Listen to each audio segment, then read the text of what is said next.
तो हाँ देखना बच्चों, आज का जो टॉपिक है हमारा बेस स्प्रेडिंग रेजिस्टेंस है। तो ये बेस स्प्रेडिंग रेजिस्टेंस होता क्या है और ये कैसे प्रोड्यूस होता है, हम इसके बारे में देखेंगे। ठीक, तो आइए इसको हम डिटेल से पढ़ते हैं। तो ये देखिए हमारा एक ट्रांजिस्टर है जो एनपीएन ट्रांजिस्टर है। ये ट्रांजिस्टर कौन सा है? एनपीएन ट्रांजिस्टर है हमारा, दिखा है। एनपीएन ट्रांजिस्टर में इमीटर होता है, बेस होता है, कलेक्टर होता है। एन में इलेक्ट्रॉन्स होते हैं और पी में क्या होते हैं? होल होते हैं। ठीक, और ये जो ट्रांजिस्टर होता है बच्चों हमेशा एक्टिव मोड में काम करता है। इन एक्टिव मोड ऑफ ऑपरेशन में होता है, ऑफ ऑपरेशन में होता है। इन एक्टिव मोड ऑपरेशन में होने का मतलब जो इमीटर बेस है वो किसमें होना चाहिए? फॉरवर्ड बायस में। और बेस कलेक्टर किसमें होना चाहिए? रिवर्स बायस में। जो कि है हमारा, देखिए इमीटर बेस किसमें है? फॉरवर्ड बायस में है, एफबी में। और बेस कलेक्टर किसमें है? रिवर्स बायस में। फॉरवर्ड में जोड़ने के लिए हम क्या करेंगे? एन को नेगेटिव से और पी को किससे? पॉजिटिव से कनेक्ट कर देते हैं। ठीक, और रिवर्स बायस में कनेक्ट करने के लिए पी को हम क्या करते हैं? नेगेटिव से, और एन को किससे? पॉजिटिव से कनेक्ट कर देते हैं। तो ये एक्टिव मोड ऑफ ऑपरेशन में काम करने लगेगा।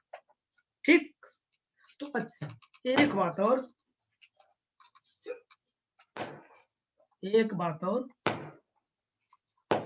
तो ये एक्टिव मोड में काम करना शुरू कर दिया, मैंने एक्टिव मोड में रख दिया। अब आगे आगे देखना आप लोग। अब ये यहाँ का जो डिप्लेशन लेयर है वो क्या है? J1 है। और यहाँ का डिप्लेशन लेयर कितना है? J2 है। ये डिप्लेशन लेयर J1 है और ये क्या है? डिप्लेशन लेयर J2 है। J1 डिप्लेशन लेयर किसके किसके बीच का है? इमीटर बेस के बीच का है। और J2 किसके बीच का है? बेस और कलेक्टर के बीच का क्या है? डिप्लेशन रीजन है। ये तो आपको पता है, समझ गए ना? ये J1 है और ये क्या है? J2 है। आपको पता चल गया किसका किसका है। इमीटर बेस के बीच J1 है और बेस इमीटर के बीच क्या है? J2 है।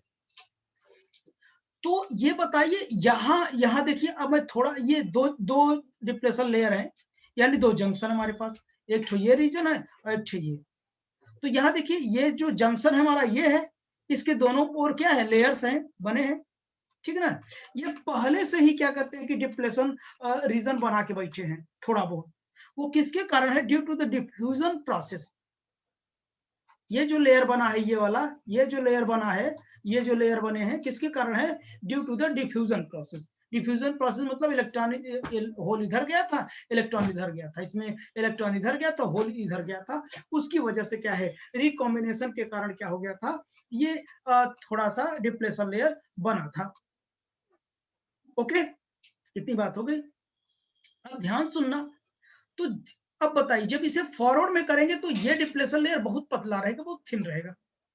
ये जो इमीटर बेस क्या है? डिप्लेशन लेयर है, बहुत थिन रहेगा। अब लेकिन रिवर्स बायस में कनेक्ट करने से होगा क्या?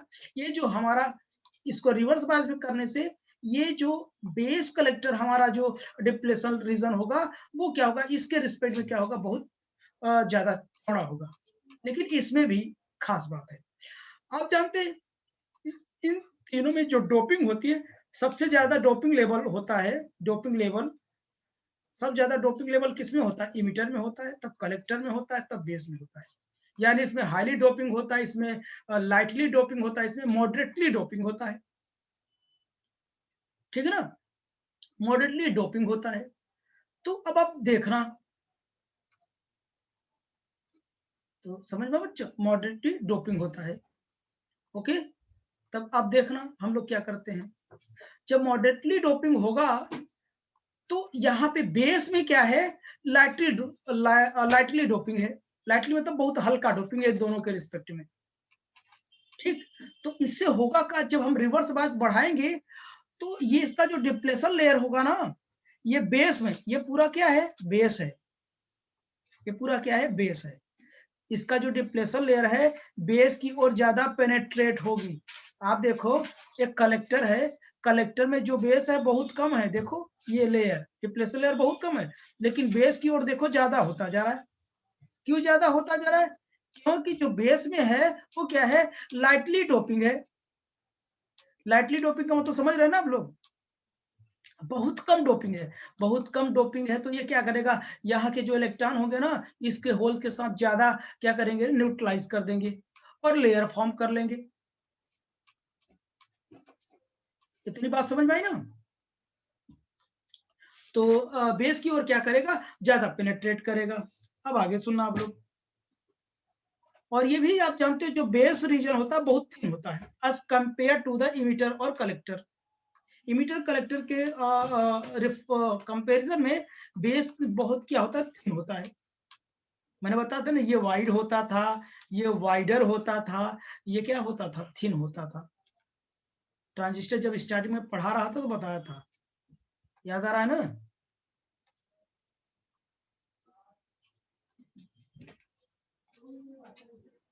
याद करो, बताया था ना मैंने। हाँ, तो इतनी भी बात क्लियर हुई आपको, ठीक। अब देखिए, अब जो करंट बेस में जाएगा, यानी इमिटर से बेस रीजन में जब क्या करेगा, अब पास करेगा। जब करंट क्या करेगा, इमिटर से बेस रीजन में क्या करेगा, करंट पास करेगा। इमिटर बेस रीजन के थ्रू, जब करंट इमिटर बेस रीजन के थ्रू क्या करेगा, बेस में जब क्या करेगा, वो एंटर करेगा तो नैरो पाथ कवर करेगा। नैरो पाथ मतलब बहुत कम डिस्टेंस कवर करेगा। याद करो, जब यहां से चलेगा इतना डिस्टेंस तो कवर करेगा यार, बेस इतना डिस्टेंस कवर करेगा, तो नैरो पाथ कवर करके सी में चला जाएगा। कम डिस्टेंस कवर करके किस में जाएगा, वो सी में जंप कर जाएगा, क्योंकि बेस रीजन बहुत पतला है। ये बात समझ में आई ना? तो होगा क्या, तो नैरो पाथ का रेजिस्टेंस होता है अपना, इस नैरो पाथ का अपना खुद का क्या होता है, रेजिस्टेंस होता है। और इसी रेजिस्टेंस को हम क्या बोलते हैं, बेस स्प्रेडिंग रेजिस्टेंस कहते हैं। अपने सोचो, यहां से जब इलेक्ट्रॉन आएगा यानी एंटर करेगा, इसका रीजन बहुत पतला है, इसका रीजन बहुत पतला है, यहां देखो, यानी बेस रीजन यहां से यहां तक का है कि नहीं। तो जब इलेक्ट्रॉन आएगा, यहां से इंटर करेगा, तो क्या करेगा, इतना ही डिस्टेंस कवर करके कहां चला जाएगा, सी में चला जाएगा।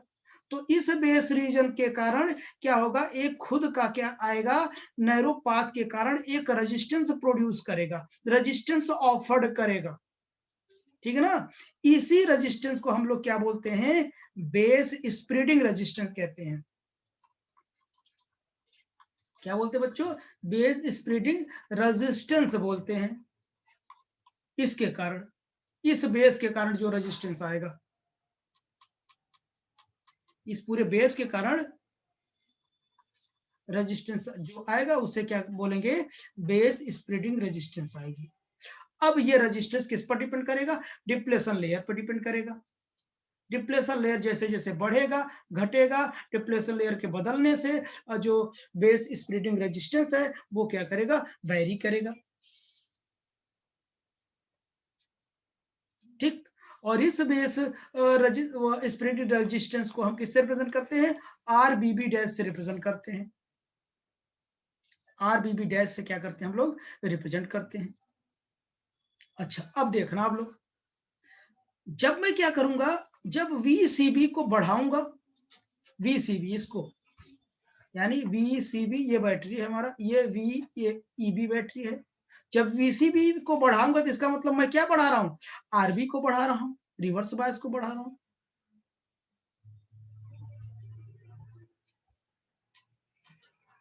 ठीक है ना, बढ़ा रहा हूं। जब बढ़ाऊंगा तो इसका देखिए, इसका जो रेजिस्टेंस होगा, ध्यान सुनना, इसका जो रेजिस्टेंस, ये इसका जो डिप्लेशन लेयर होगा और क्या कर जाएगा, बढ़ जाएगा, ये यहां तक हो जाएगा, समझ गया ना। और ये भी थोड़ा इधर से बढ़ जाएगा, नहीं समझे मेरी बात।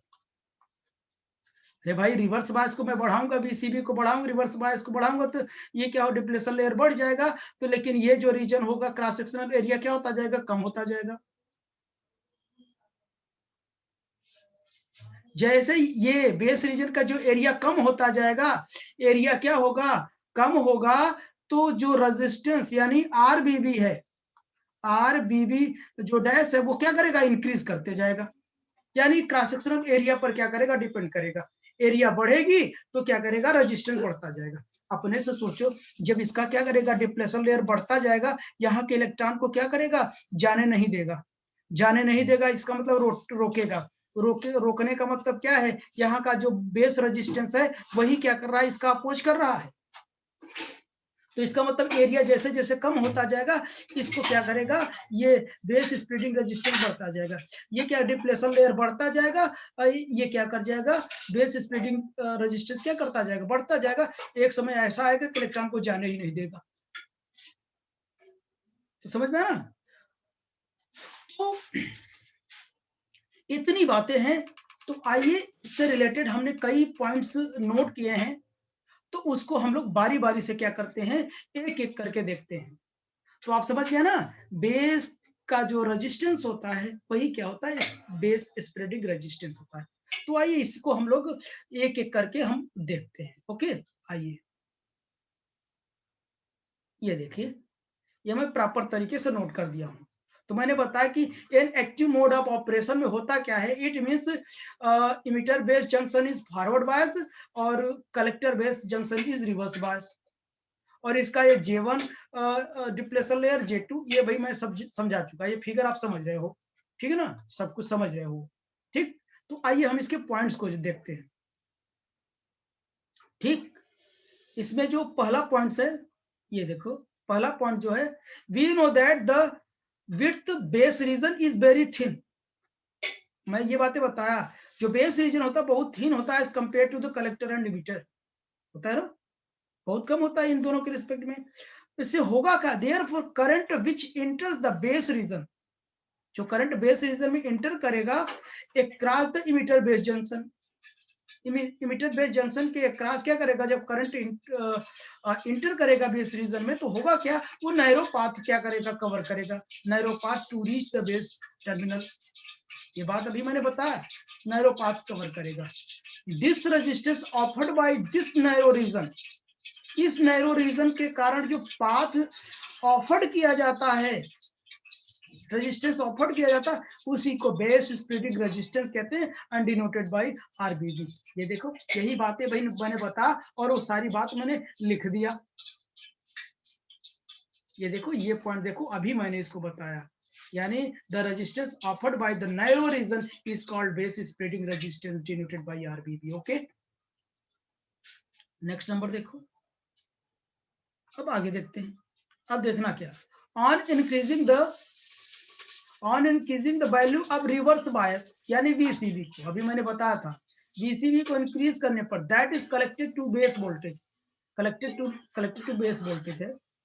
Then the width of the collector base region, depletion layer is increase, अभी मैंने बताया था, डिप्लेशन लेयर क्या हो जा रहा था, इंक्रीज होता जा रहा।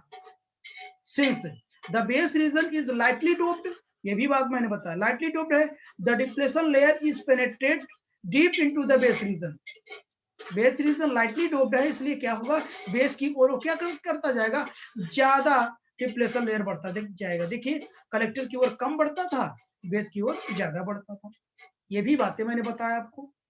नेक्स्ट देखो, thus the value of this base spreading resistance increased by increasing the reverse bias voltage।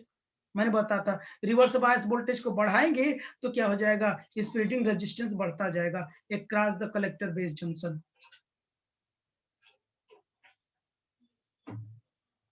ठीक है ना, जाहिर सी बात है कि अगर ये बढ़ाएंगे, डिप्लेशन लेयर बढ़ेगा, डिप्लेशन लेयर बढ़ने का मतलब ये इलेक्ट्रॉन को यानी करंट को फ्लो करने से रोकेगा, जब करंट को रोक रहा है, इसका मतलब रेजिस्टेंस क्या है, ज्यादा है। Next number, since the depletion layer penetrate deep into the base region, base region की ओर penetrate होता है, that of the collector, the cross sectional area of the base region is reduced। तो देखो, जैसे जैसे आगे बढ़ता जाएगा, ये रीजन कम होता जाएगा, इसका ये बेस रीजन कम होता है, ये बेस था, बेस रीजन कम होता है, यानी क्रॉस सेक्शनल एरिया क्या हो रहा है, ये कम हो रहा है। तो ये मैं बताया, smaller the cross sectional area means larger base spreading resistance, यानी बेस स्प्रेडिंग रेजिस्टेंस क्या कर जाएगा, ये इंक्रीज कर जाएगा। ठीक, तो आई होप कि आपको बेस स्प्रेडिंग रेजिस्टेंस समझ में आया होगा। तो आइए फिर आगे देखते हैं। The resistance of emitter and collector region, जो रेजिस्टेंस होगा इमिटर और कलेक्टर रीजन का, is very small as these region are much larger inside compared to the base। ये तो सब जानते हैं यार, कलेक्टर और इमिटर का जो रीजन है बहुत ज्यादा है, इसलिए उसका रेजिस्टेंस कम हो बेस के रिस्पेक्ट में। Usually the value of base spreading resistance in between 50 to 150 ओम। जो स्प्रेडिंग रेजिस्टेंस होता है किसके किसके बीच होता है, 50 to 150 ओम्स के आसपास होता है।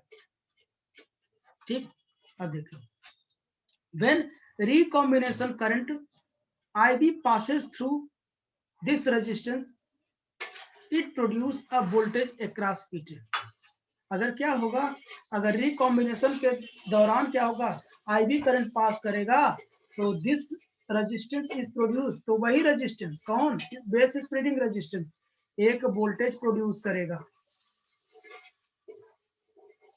क्या करता है, एक वोल्टेज क्या करता है, प्रोड्यूस करता है। अब देखो लास्ट में, it effect is considered at high frequency. ये जो इफेक्ट होता है सब के सब किसमें होते हैं, हाई फ्रीक्वेंसी पे होता है, बट एट लो फ्रीक्वेंसी।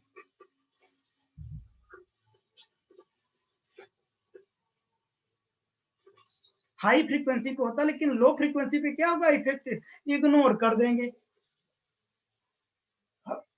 मतलब लो फ्रीक्वेंसी पर काम नहीं करेगा ये।